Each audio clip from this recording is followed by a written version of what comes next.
Friends வணக்கம். இந்த நாணயம் இருந்துச்சு அப்படின்னா கண்டிப்பாக நீங்கள் வந்து ஒரு ஆயிரக்கணக்கில் சம்பாதிக்கலாம். கண்டிப்பாக எந்த நாணயம் அப்படின்னு சொல்லி பார்த்தீங்கன்னா ரூ. 1 நாணயம் தான். ரூ. 1 நாணயங்கள் பழைய நாணயங்கள் இருந்தாலே பெரிய விலை போகும். ஆயிரக்கணக்கில் போகும், லட்சக்கணக்கில் போகும்.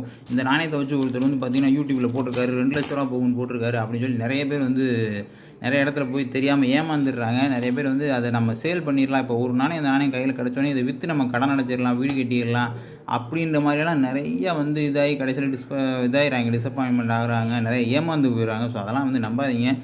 நம்ம சேனல் வந்து கண்டிப்பாக ஃபாலோ பண்ணுங்கள். நிறைய வீடியோக்கள் அப்லோட் பண்ணிக்கிட்டே இருக்கேன். இந்த அதில் நீங்கள் பார்த்தீங்கனாலே எந்த நாணயம் உங்கள்கிட்ட சர்க்குலேஷனில் அன்றாட கையில் கிடைக்கிற நாணயங்களில் விலை போகும் அப்படின்றத வந்து நான் அப்லோட் பண்ணியிருக்கேன். ஸோ இன்றைக்கி நான் சொல்ல வந்த நாணயம் இதான் நண்பர்களே. இந்த வருஷம் கிடையாது, வருஷம் மட்டும் 1982 நண்பர்களே. கிட்டத்தட்ட 40,000லேருந்து 50,000, 60,000, 70,000 சொல்லி போய்கிட்டே இருக்கலாம். ஏன்னா அந்த நாணயமே வந்து யாருக்கிட்டேயுமே இல்லை. ரொம்ப ரொம்ப ரேரான ஒரு நாணயம்.